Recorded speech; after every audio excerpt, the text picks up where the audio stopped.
ఈరోజు ఈ అరటి చెట్ల మధ్యలో అరటి రైతు పడతా ఉన్న అగసాట్ల మధ్య ఈరోజు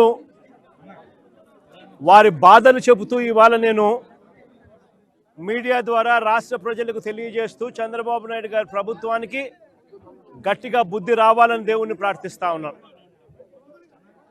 నా వెనకాలే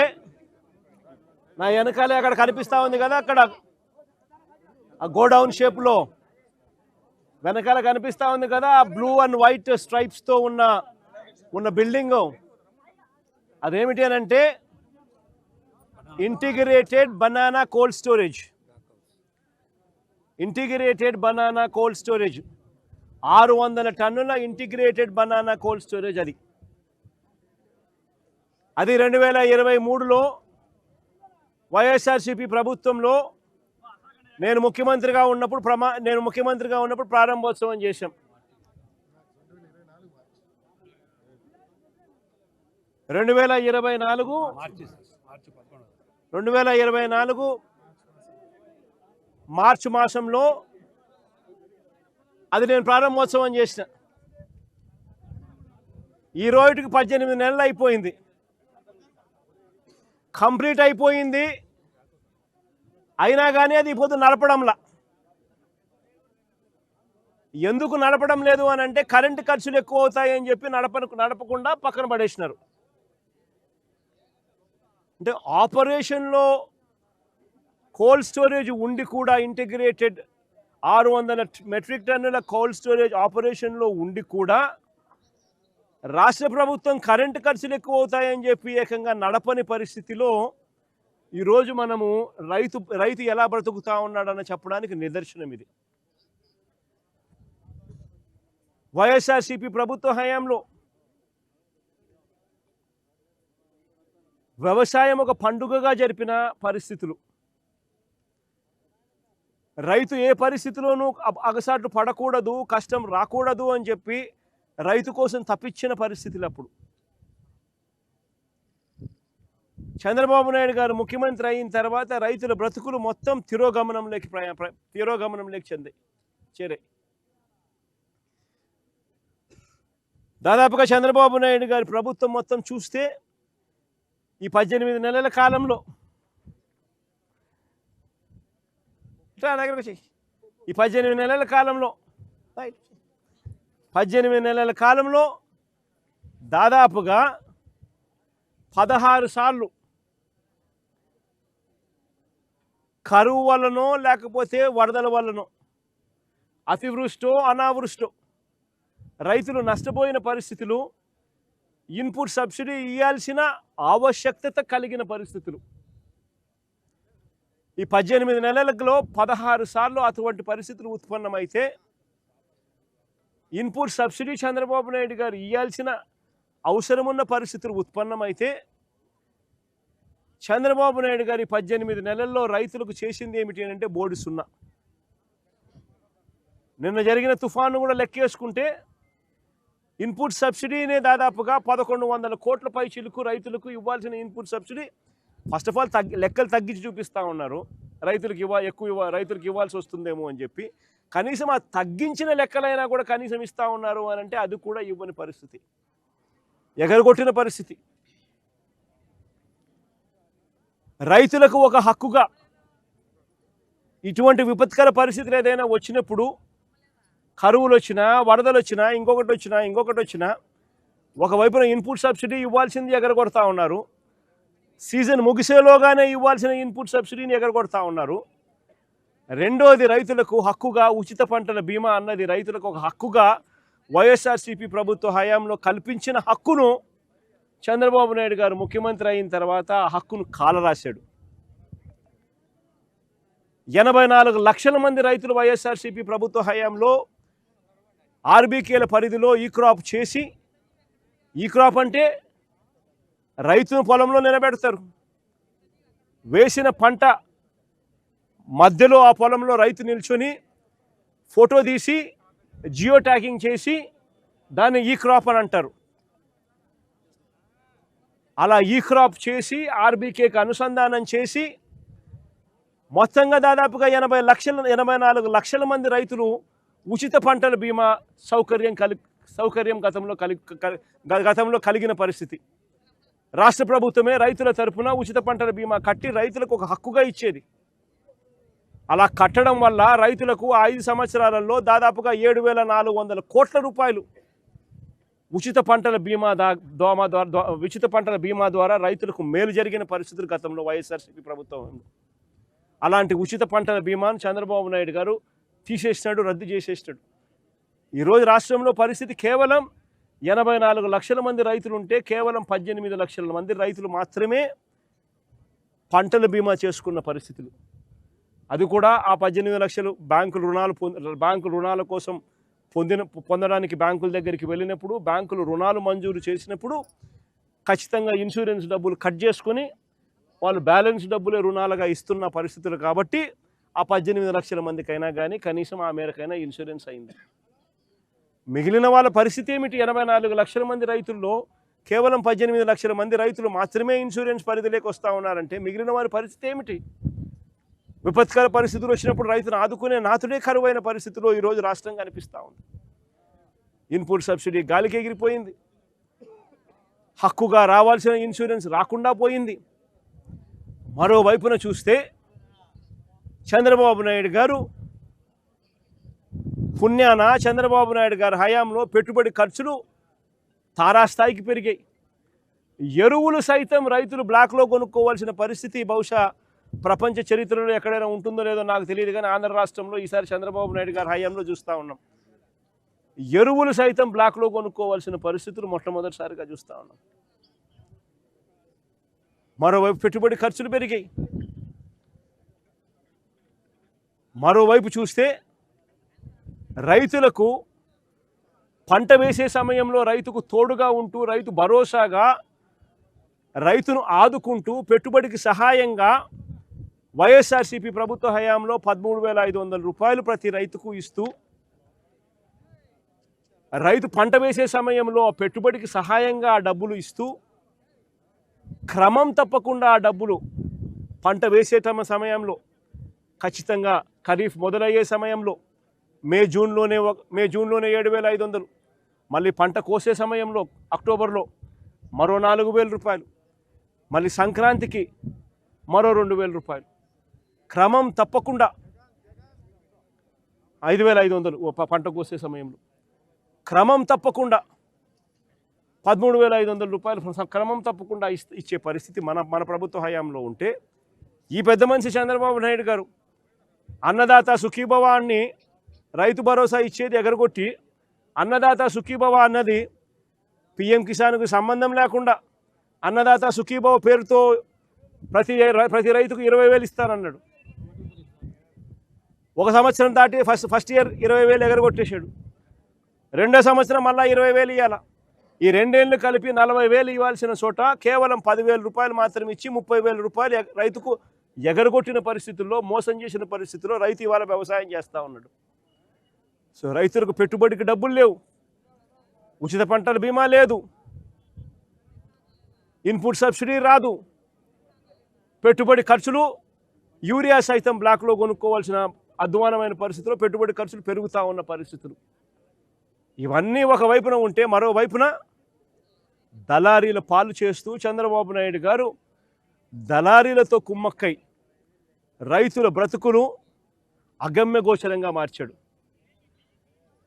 ఏ పంటకు చంద్రబాబు నాయుడు గారి హయాంలో గిట్టుబాటు ధర రాని పరిస్థితి.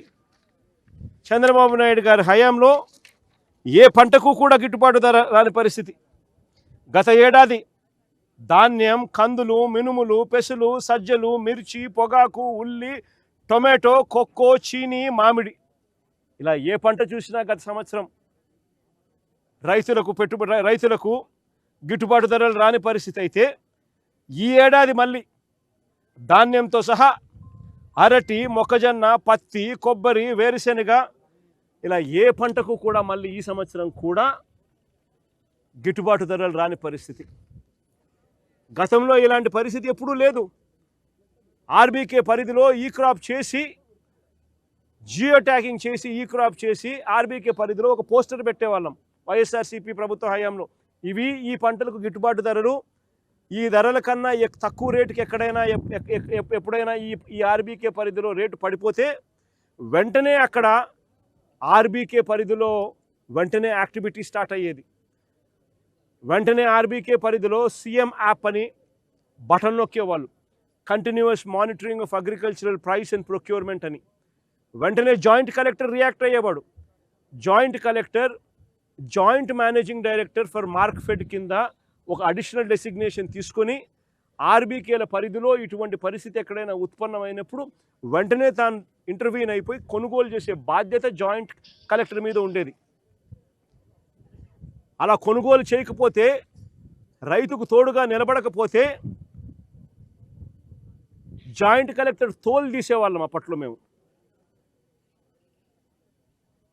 7,740 కోట్ల రూపాయలు అక్షరాల వైఎస్ఆర్సీపీ ప్రభుత్వ హయాంలో పంటల కొనుగోలు కోసం వెచ్చించిన సొమ్ము. పంటల కొనుగోలు కోసం అక్షరాల 7,746 కోట్ల రూపాయలు. ఏ పంటకు గిట్టుబాటు ధర రాని పరిస్థితి ఉన్నా కూడా వెంటనే అప్పటికప్పుడు రియాక్ట్ అయిపోయి అప్పటికప్పుడు పంటలు కొనుగోలు చేసేదానికోసం. కోవిడ్ సమయంలో కూడా రైతును వదిలేకుండా ఆదుకున్న పరిస్థితులు మా ప్రభుత్వంలో జరిగాయి. ఈరోజు ఒక్కసారి గమనించమని అడుగుతా ఉన్న రాష్ట్రంలో ఈరోజు పరిస్థితులు ఎలా ఉన్నాయని చెప్పి. ఈరోజు అరటి కంటికి ముందు కనిపిస్తూ ఉంది. పోయి పంట చూస్తే ఒకసారి బాధాకరమైన విషయం. గతంలో మా ప్రభుత్వ హయాంలో టన్ను దాదాపుగా 25,000 రూపాయలు యావరేజ్గా పలికిన పరిస్థితి నుంచి 30,000, 32,000 కూడా గరిష్టంగా అప్పట్లో పలికాయి. యావరేజ్గా చూసుకున్నా కూడా 25,000 రూపాయలు యావరేజ్గా కూడా పలికింది. 25,000 రూపాయల టన్ను పలికిన పరిస్థితి నుంచి ఈరోజు కనీసం 2,000 రూపాయలకు అడిగే నాతులు లేడంటే పరిస్థితి ఏమిటని ఒకసారి ఆలోచన చేయమని అడుగుతా ఉన్నా. ఈరోజు పంట మొత్తం ఇక్కడనే చెట్ల మీదనే పంట ఈరోజు పండిపోయి కుళ్ళిపోయే పరిస్థితిలోకి వస్తూ ఉన్నా కూడా అడిగే నాతులు లేడు, పట్టించుకునే పరిస్థితి లేదు. అలాంటి దారుణమైన పరిస్థితిలో ఉంది. ఇదే అరటికి సంబంధించి గతంలో వైఎస్ఆర్సీపీ ప్రభుత్వ హయాంలో ఏకంగా ట్రైన్లు నడిపే వాళ్ళం. ఏకంగా ట్రైన్లు నడిచేటివి. అనంతపురం నుంచి ఢిల్లీకి ట్రైన్లు నడిచేటివి. హార్టికల్చర్ పంటలకు అరటి కానీ చీనీకాయలు కానీ తీసుకొని పోయే ట్రైన్లు నడిచేటివి. తాడిపత్రి టు ముంబై ట్రైన్లు నడిచేటివి. మనగానపల్లి నుంచి గువాహతికి కూడా ట్రైన్లు నడిచేటివి. ఏకంగా 23,000 టన్నులు చంద్రబాబు నాయుడు దిగిపోయే నాటికి ఎక్స్పోర్ట్స్ ఉంటే, అరటి ఎక్స్పోర్ట్స్ ఉంటే వైఎస్ఆర్సీపీ ప్రభుత్వ హయాంలో ఏకంగా 3 లక్షల టన్నులకు అరటి ఎక్స్పోర్ట్స్ తీసుకొని పోగలిగాం. ప్రతి అడుగులోనూ కూడా రైతుకు, ప్రతి అంశంలోనూ రైతును చేయి పట్టుకొని నడిపిస్తూ ఆర్బీకే పరిధిలో తోడుగా ఉంటూ continuous monitoring of agricultural price and produce ద్వారా ఆర్బీకేల పరిధిలో ఏ రైతుకు కూడా రేటు తగ్గిన పరిస్థితి ఎక్కడా కూడా రాకుండా మార్కెట్లో కాంపిటీషన్ క్రియేట్ చేస్తూ కొనుగోలు చేస్తూ రైతును ఆదుకుంటూ నిలబెట్టిన ప్రభుత్వం వైఎస్ఆర్సీపీ ప్రభుత్వం. సెంట్రల్ గవర్నమెంట్ అవార్డ్స్ ఏకంగా రాష్ట్ర ప్రభుత్వం బనానా కల్టివేషన్కు సంబంధించి ఏకంగా వైఎస్ఆర్సీపీ ప్రభుత్వ హయాంలో ఏకంగా అవార్డులు పొందినాం. Banana export promotion award 2020, the best state in banana award 2022 వంటి అవార్డులు సెంట్రల్ గవర్నమెంట్ దగ్గర నుంచి రాష్ట్ర ప్రభుత్వం అవార్డులు పొందింది.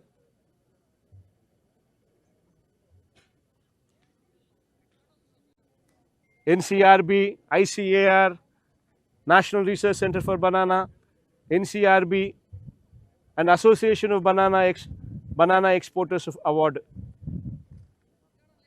ఇటువంటి సంస్థలన్నీ కూడా రాష్ట్ర ప్రభుత్వాన్ని గొప్పగా చూస్తూ అవార్డులు ఇచ్చిన పరిస్థితి నుంచి ఈరోజు పరిస్థితి ఇది.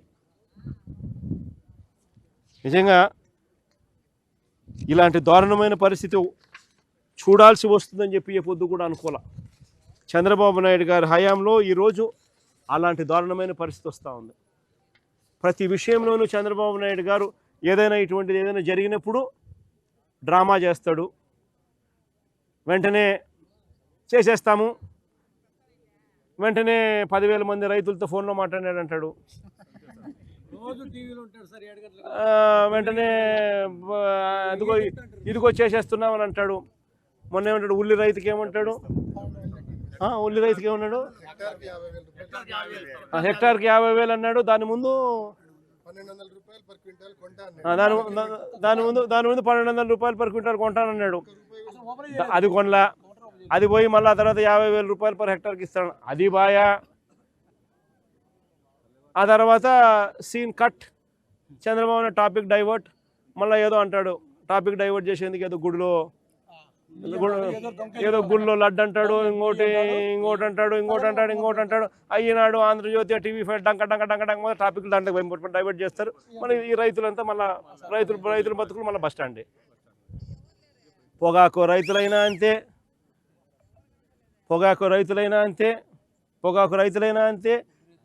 ఉల్లి రైతులైనా అంతే, వరి పరిస్థితి అంతే, చీనీ రైతులైనా అంతే, అరటి రైతులైనా అంతే, టమాటో రైతులైనా అంతే. అసలు ఏ పంటలకు కూడా గిట్టుబాటు ధర రాకపోయినా కానీ ఆ ఈనాడు, ఆ ఆంధ్రజ్యోతి, ఆ TV5, ఆ దొంగల ముఠ వీళ్ళంతా కలిసి రాష్ట్రాన్ని లూటీ చేస్తారు. లూటీ చేసిన సొమ్ముని వీళ్ళంతా కలిసి పంచుకుంటారు కాబట్టి చంద్రబాబు నాయుడు ఏం చేసినా కానీ డంకా డబ్బా కొట్టడం, టాపిక్ డైవర్ట్ చేయడం.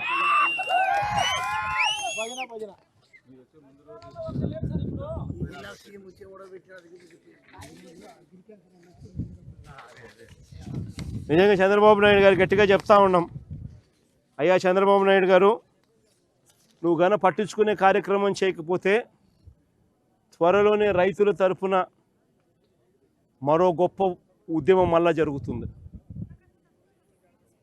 ఇప్పటికే ఫీజు రీయింబర్స్మెంట్ అందక పిల్లలు కూడా అగసాట్లు పడతా ఉన్నారు. వాళ్ళ తరఫున కూడా పోరాటం చేసే పరిస్థితులు. దాదాపుగా ఫీజు రీయింబర్స్మెంట్ డిసెంబర్కి వస్తే 8 క్వార్టర్స్ ఫీజులు కూడా ఇవ్వాల. 8 ఇంటూ ఒక్కొక్క క్వార్టర్కు 700 కోట్లు అంటే 8 ఇంటూ 7 అంటే 5,600 కోట్లు. ఇచ్చింది కేవలం 700 కోట్లు. దాదాపుగా 4,900 కోట్లు ఫీజు రీయింబర్స్మెంట్ బకాయిలు, మరో 2,200 కోట్లు వసతి దీవెన బకాయిలు. ప్రతి ఏప్రిల్ 2024, ఏప్రిల్ 2025లో ఇవ్వాల్సిన వసతి దీవెన బకాయిలు రెండు కలిపితే దాదాపుగా 6,000 చిల్లర కోట్ల రూపాయలు. పట్టించుకునే నాతుడు లేడు. రైతుల పరిస్థితి చూస్తే ఇట్టుంది. సూపర్ 6, సూపర్ 7 గాలికి ఎగిరిపోయి ఇట్లాంటి అక్కచెల్లెమ్మల పరిస్థితి చూస్తే, ఇటువంటి పిల్లల పరిస్థితి చూస్తే ఇంకా దయనీయంగా ఉంది. ఏమన్నాడు, ఇట్లా 18 ఏళ్ళ నుండి నా అక్కచెల్లెమ్మ చూసి ఏమన్నాడు, నెలకు 1500 ఇస్తానన్నాడు కనుక, నెలకు 1500 ఇస్తానన్నాడు. సంవత్సరానికి 18,000 అన్నాడు. 2 ఏళ్ళు కలిపి 36,000, 2 ఏళ్ళు కలిపి 36,000 బాకీ. పేరు ఏం పేరు శివశంకర్ రెడ్డి కనపడాడు అనుకో, ఏమన్నాడు, నెలకు 3,000 రూపాయలు ఇస్తానని నిరుద్యోగ వృత్తి అన్నాడు. నెలకు 3,000 రూపాయలు నిరుద్యోగం. 2 ఏళ్ళు అయిపోయింది. 72,000 ఈ పిల్లోనికి బాకీ. ఈ పిల్లోనికి బాకీ 72,000. పరిస్థితి అంతే. ఆ చెల్లెమ్మకు బాకీ 36,000. ఆమె పరిస్థితి అంతే. ఈమెకు 36,000. నెలకు 1,800 ఇస్తానన్నాడు. నెలకు 1,500 ఇస్తానన్నాడు. సంవత్సరానికి 18,000. 2 ఏళ్ళు కలిపితే బాకీ. అమ్మఒడి అన్నాడు. అమ్మఒడి వచ్చేది తీసేసి తల్లికి వందనం అన్నాడు. 15,000 కాస్త 13,000 అన్నాడు. 13,000 కాస్త చూస్తే చీరా చూస్తే 8,000, 9,000, 10,000. అది కూడా 30 లక్షల మంది పిల్లలు కట్ చేసి. పెన్షన్ల పరిస్థితి చూస్తే ఏకంగా వైఎస్ఆర్సీపీ ప్రభుత్వ హయాంలో ఎన్నికల నాటికి 66 లక్షల చిల్లర పెన్షన్లు ఇస్తూ ఉంటే ఈరోజు 61 లక్షకు పడిపోయినాయి. తీసేసినారు. అంటే 5 లక్షల కొత్త పెన్షన్ ఇవ్వకపోగా 5 లక్షల పెన్షన్లు ఉన్నవి కట్ చేసేసినారు. ఎవడు సంతోషంగా ఉన్నాడని అడుగుతా ఉన్నా. మరోవైపున చూస్తే గవర్నమెంట్ రంగంలో గవర్నమెంట్కి సంబంధించిన ఆస్తులు మెడికల్ కాలేజీలు అమ్మాలని చూస్తాడు. శనికాయలకి బెల్లాలకు మెడికల్ కాలేజీలైనా అమ్మేస్తున్నాడు, గవర్నమెంట్ భూములైనా కానీ శనక్కాయలకు బెల్లాలకు ఇష్టం వచ్చినట్టు స్కాములు చేస్తూ అమ్మేస్తాడు. రాష్ట్రానికి సంబంధించిన ఏ ఆదాయం కూడా రాష్ట్ర ప్రభుత్వ ఖజానాకు రాకుండా చంద్రబాబు నాయుడు దోచేస్తూ ఉన్నాడు. మద్యం నుంచి మొదలు పెడితే మద్యము, ఇసుక, మట్టి, క్వాడ్సు, సిలికా, ఏదైనా చెప్పండి, రాజధాని భూముల దగ్గర నుంచి ఏకంగా రాష్ట్రంలో భూముల అమ్మకం దగ్గర నుంచి శనక్కాయలకు బెల్లాలకు అమ్మడం దగ్గర నుంచి అమరావతి పేరుతో ఆయన స్క్వేర్ ఫీట్కి 10,000 రూపాయలు చొప్పున కాంట్రాక్టులు ఇస్తూ స్కాములు చేస్తూ కడతా ఉన్న కాంట్రాక్టుల వరకు టోటల్గా రాష్ట్ర ప్రభుత్వాన్ని అన్ని రకాలుగా రాష్ట్ర ఖజానాను లూటీ చేస్తూ ఉన్నారు. చంద్రబాబు నాయుడు ఆయన ఎల్లో గ్యాంగు అందరూ వాళ్ళే దోచుకునేది పంచుకునే దానికి, దీనికే వాళ్ళకి సమయం సరిపోవడంలా. రైతుల పరిస్థితి పట్టించుకునే పరిస్థితి సమయం ఉందా చంద్రబాబు నాయుడు అని చంద్రబాబు నాయుడు గట్టిగా అడుగుతా ఉన్నా. అయ్యా చంద్రబాబు నాయుడు మేలుకోకపోతే వీళ్ళందరి తరఫున రాబోయే రోజుల్లో తీవ్రమైన ఉద్యమాలు తప్పకుండా జరుగుతాయి. చంద్రబాబు నాయుడు గారిని గద్దె దింపే కాలం కూడా త్వరలోనే వస్తుంది. దేవుడు మొటికాయలు వేస్తాడు, ప్రజలు కూడా గట్టిగా చంద్రబాబు నాయుడు దింపే రోజులు త్వరలోనే ఉన్నాయని చంద్రబాబు నాయుడు గట్టిగా మందలిస్తూ చెప్తా ఉన్నా. 50% మందికి రావడం లేదు సార్. ఎవరు కంప్లీట్ చేయాలో అర్థం కావడం లేదు. చంద్రబాబు అనే ఇనుపు ముక్కలు బతున్నాడా ఆ మాట ఎవరు అడిగింది? నువ్వే చెప్పు. మా దామోదర అడుగుతున్నాడు వ్యవసాయం చెప్పు ఏమన్నాడు? అయ్యా చంద్రబాబు నాయుడు వ్యవసాయం దండగా అంటున్నావు కదా, నువ్వేమన్నా ఇనుపు ముక్కలు తిని బతున్నావా చెప్పు. ఒక్కటే మాటే, రైతు పండికు అదే రైతు ఒక్కసారి కన్నెర చేసి పంట పెట్టకోకుంటే మీరందరూ ఏం తినిపోతారు రాష్ట్ర దేశ ప్రజలు చెప్పండి. రాష్ట్ర ప్రభుత్వాలు కానీ కేంద్ర ప్రభుత్వాలు కానీ వ్యవసాయానికి మీరు దేశానికి రక్షణ ఎంత ఇంపార్టెన్స్ ఇస్తున్నారో రైతు కూడా అంతే ఇంపార్టెంట్ ఇవ్వాలని కోరుతానండి. పాలకా నుంచి పసిపిల్లల పాలకా నుంచి రైతు మీద ఆధారపడి బతకాల్సిందే. అట్లాంటి రైతులు ఎందుకు నిర్లక్ష్యం చేస్తున్నారు రాష్ట్ర ప్రభుత్వాలు కానీ కేంద్ర ప్రభుత్వాలు కానీ?